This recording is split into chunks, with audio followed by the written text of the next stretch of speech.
Race 2.0. Fresh at nagbabagang happenings bang hanap mo? Mga padabarkads man yan o mga trending topics? Pwes, sagot na natin yan. Kaya naman isubscribe nyo na ang ating channel para sa mga nagbabagang balita everyday.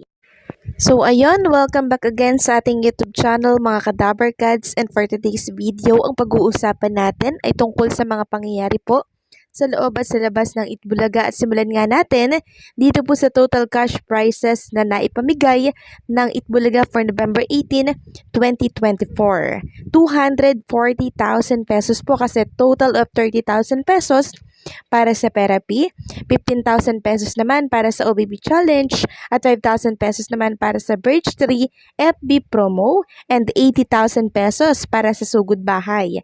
Total of 95,000 pesos naman para sa GB5, and total of 15,000 pesos para sa Bawal Judgmental Ka Ba. So, ang lalaki po ng ipinapamigay na papremyo ng Itbulaga araw-araw. So, nitong nakaraan mga kadabarkads, siguro Sabado or Linggo po ito nangyari. Nagkaroon po ng party-party, celebration itong mga kadabarkads natin. After siguro ito ng Itbulaga or siguro Linggo ito mga kadabarkads. And present nga dyan si Mayor Jose Manalo, si Tito Sen, si Miles, and si Karen Aistrup, and marami pa pong iba na kadabarkads na present dyan sa celebration or pa-party-party na yan sa isang restaurant mga kadabarkads. So wala dito ang mga singing queens natin.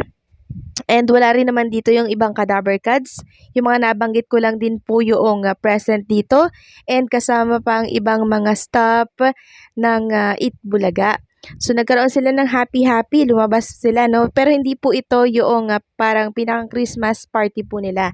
Kasi obvious naman na kulang po sila dito. Happy-happy lamang ito, 'di ba? Para syempre, bigyan naman natin ng laya yung ating mga buhay-buhay na makapag-celebrate. Hindi pa na Itbulaga, hindi pa na studio ng Itbulaga, 'di ba? Dapat may time din para mag-bonding. Na rin nga po at itong si Tito Soto game na nakipagkulitan sa mga kadabarkads, and syempre hindi mawawala ang kanyang pagkanta, 'di ba?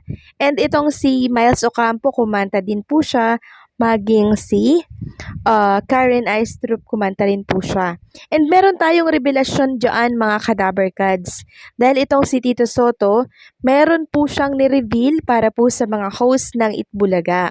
Sabi po ni Tito Sen, meron daw siyang gagawing kanta para kay Atasha, kay Karen, kay Miles, at sa Jowa Pau. Nang i-anunsyo po yan ni Tito Soto, nagsigawan po ang mga kadabarkads, natuwa po sila.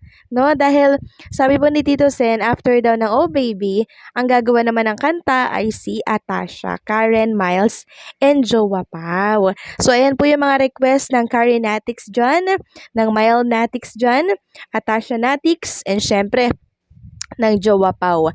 Meron tayong exciting na dapat abangan para po sa kanila. Kasi ito po yung hiling ng marami na magawan daw sana si Atasha, si Karen, Miles, at ang Jowa Pau ng kanta. So eto na po, dream come true. No, dream come true. Salamat naman Tito Soto dahil naisip niyo po ito. So parang hindi niya daw naasikaso muna sa ngayon kasi busy pa daw si Tito Sen. Kaya abangan natin kung kailan po magawa at matapos yung mga kanta ng ating mga kadabarkads.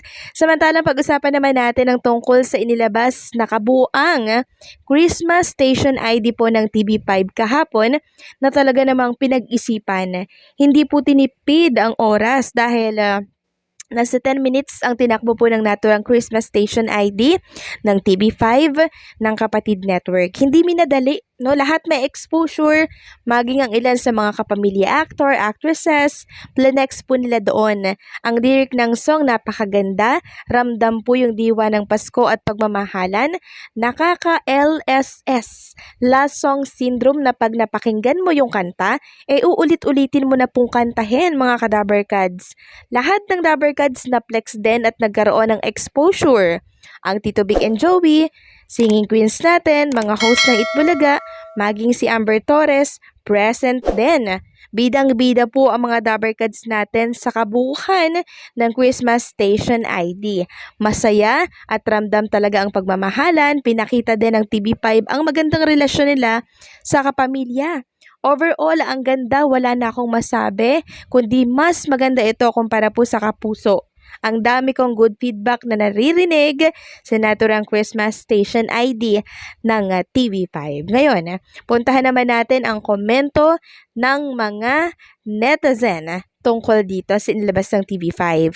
Sabi dito ng isang netizen, napakaganda ng CSID ng TV5. Halos lahat ng mga active kapamilya, kapatid at Viva artist nandito na.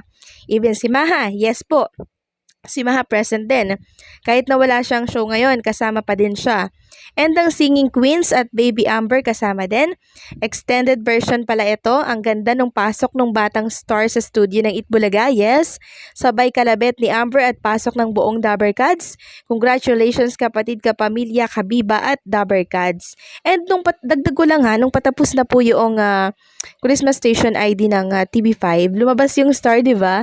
Tapos parang nagpunta doon sa parang Red Bull nila. Ang ganda talagang pinag-isipan mga ka-Dabarkads, nakakatuwa. Sabi ba ng isa dito, grabe, got emotional while watching the Christmas Station ID of TV5. Ang ganda at meaningful po. Merry Christmas TV5 mga kapatid. Hatid saya ang Paskong kapatid. And sabi pa ng isa, ang saya this 2024 Christmas Station ID music video. Lalo na ang buong Dabarkads sa Itbulaga. Pati rin ang mga Singing Queens at si Amber. Ang cute nila. Ang galing. And eto pa, super ganda, grabe ginawa ng nakaisip nito. Walang kapantay. I love to watch it again and again. Congrats TV5, love you all. Mas maganda talaga to sa GMA Promise. Aminin nyo man or hindi, pag hindi catchy sa ABS-CBN, ito number 1 ko. So, ang ABS-CBN naman for 22 years, mga ka-Dabarkads, wala pong nakakatalo dyan. Pero, syempre, maganda po itong Christmas Station po ng TV5. Abangan na lang din natin yung Christmas Station po ng ABS-CBN dahil for sure pinaghandaan din po nila yan. Sa December 2, ilalabas po nila yan mga ka-Dabarkads. Pero nakakatuwa lang din dahil ginulat tayo ng Christmas Station ID po ng TV5 ng Kapatid Network dahil talagang pinaghandaan, pinag-isipan, hindi po tinipid, and ang ganda ng song. Grabe, talagang ramdam nyo po ang diwa ng Pasko, and yung mga exposure po ng Dabarkads natin, talagang flex na flex. Hindi po talaga siya tinipid. Unlike sa ibang network na minadali na nga, wala pang exposure yung iba. And ewan ko ba, ayoko na lang pong mag-comment. Basta the best itong sa TV5 Christmas Station ID. At alam niyo po ba mga ka-Dabarkads na 3 bilyonaryong sponsor agad ang nag-sponsors po sa Christmas Station ID po ng TV5. Andyan ang Joy, andyan ang Insure Gold, andyan din po ang Safeguard. Salamat po sa mga sponsors na patuloy na nagtitiwala sa kapatid, ex-Dabarkads, ex-kapamilya. Salamat din sa napakagandang Christmas Station ID for 2024. Kayo ba mga ka-Dabarkads, ano po ang masasabi ninyo sa kabuuan po ng Christmas Station ID ng TV5? Mag-comment nga kayo dyan nang sa ganun mabasa ko din kung ano po ang opinion ng lahat.